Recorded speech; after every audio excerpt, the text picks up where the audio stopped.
Hello everyone, आज हम बात करेंगे एक ऐसे हार्मोन के बारे में कि जिसकी वजह से प्रेगनेंसी कंसीव नहीं होती है। यानी आपका अगर सब कुछ सारा रिपोर्ट नॉर्मल है या अल्ट्रासाउंड नॉर्मल है, एचएसजी नॉर्मल है, इसके अलावा सारे हार्मोनल रिपोर्ट्स नॉर्मल हैं, लेकिन अगर एक हार्मोन डिस्टर्ब है तो उसकी वजह से प्रेगनेंसी कंसीव नहीं होती है। तो सबसे पहले हम ये जानेंगे कि वो हार्मोन है कौन सा।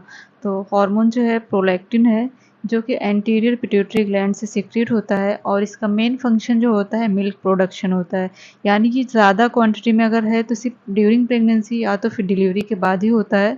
इसके अलावा अगर इसका हाई लेवल है तो ऐसी कंडीशन में ये एबनॉर्मल है और इसकी वजह से दिक्कतें पैदा हो सकती हैं।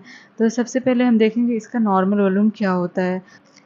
मेल्स में इसका नॉर्मल वॉल्यूम जो होता है 20 से अंदर होना चाहिए, एंड फीमेल्स में जो कि नॉन प्रेग्नेंट हो उनके अंदर 25 के अंदर होना चाहिए। जबकि प्रेग्नेंट ड्यूरिंग प्रेगनेंसी या तो फिर डिलीवरी के बाद जो होता है 80 टू 400 नैनोग्राम तक होना चाहिए। ये नॉर्मल वॉल्यूम होता है। अब अगर नॉर्मल लिमिट से ऊपर हो जाता है या कम हो जाता है तो ऐसी कंडीशन में दिक्कतें पैदा हो सकती है। अब इसका फंक्शन जो होता है मेल्स के अंदर अलग इसका फंक्शन होता है, फीमेल्स के अंदर इसका अलग फंक्शंस होता है।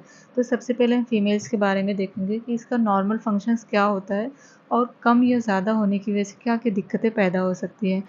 जैसे प्रोलैक्टिन का फंक्शंस तो बहुत सारे होते हैं बॉडी के अंदर, लेकिन जो मेन फंक्शन होता है मिल्क प्रोडक्शन का ही होता है, जो कि ड्यूरिंग प्रेगनेंसी मेमरी ग्लैंड को बनाने का काम करता है और फिर डिलीवरी के बाद जो होता है लैक्टेशन में इसका काम होता है। ये तो नॉर्मल वॉल्यूम में रहता है, तो ये दोनों फंक्शंस मेन फंक्शंस होते हैं जो कि मेल्स एंड फीमेल्स में करता है। अब इसके अलावा अगर ये नॉर्मल वॉल्यूम से बढ़ गया है तो ऐसी कंडीशन में मेल्स एंड फीमेल्स में क्या क्या दिक्कतें हो सकती है।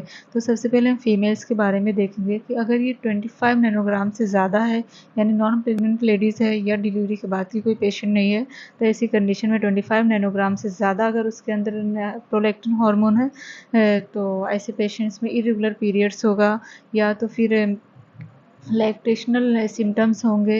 इसके अलावा ब्रेस्ट टेंडरनेस, ये सब कंडीशन पैदा हो सकती है। अब इर्रेगुलर पीरियड कैसे होगा, क्योंकि प्रोलैक्टिन हार्मोन जो होता है इसका ऐड जो होता है ये ओवरी पे जाकर करता है। यानी जब ये हाई लेवल में होता है तो फॉलिकल्स को रप्चर नहीं होने देता है, यानी वहाँ पे पीसीओएस की कंडीशन पैदा हो जाती है। और जब फॉलिकल्स रप्चर नहीं होते हैं तो उसकी वजह से एंडोमेट्रियल लाइनिंग नहीं बनती है और फिर पीरियड नहीं आता है।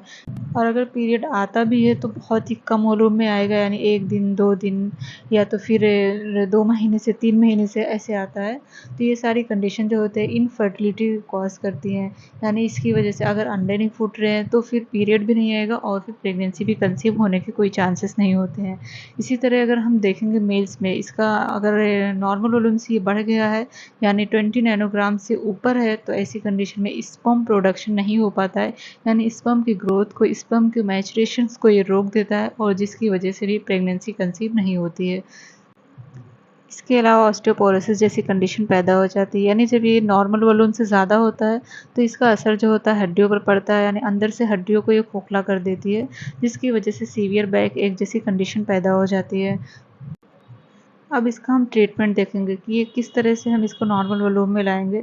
तो सबसे पहले तो हमें इसका पहले रिपोर्ट कराना चाहिए कि ये हार्मोन कितना लेवल तक बढ़ा हुआ है, उसके अकॉर्डिंग हम ट्रीटमेंट देते हैं, जिसके लिए कैबरगोलिन टैबलेट दी जाती है, जो कि हम डोज जो होता है एंड कितने दिन तक देना है, ये सब लेवल के कितना हार्मोन आपका ऊपर हुआ है उसके अकॉर्डिंग हम डिसाइड करते हैं कि कितना देना चाहिए और कितने दिन तक इसका ट्रीटमेंट लेना चाहिए। और अगर टैबलेट लेने के बाद भी आपका नॉर्मल वॉल्यूम नहीं हो रहा है, बार बार बढ़ जा रहा है टैबलेट बंद करने के बाद ही, तो एक बार आपको एमआरआई करने की ज़रूरत पड़ती है, क्योंकि इसके बार बार बढ़ने का जो दूसरा रीज़न हो सकता है वो एंटीरियर पिट्यूटरी ग्लैंड में कोई ट्यूमर होने की वजह से हो सकता है। तो अगर ट्यूमर है तो उसका ट्रीटमेंट जो होता है वो सर्जिकल होता है, यानी उस ट्यूमर को रिमूव करना पड़ता है एंड उसके बाद फिर वो नॉर्मल वॉल्यूम में हो जाता है।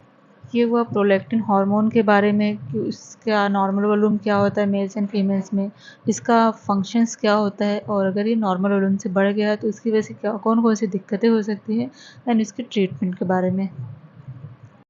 कटवाएं हैं, ऑपरेशन कर वही कर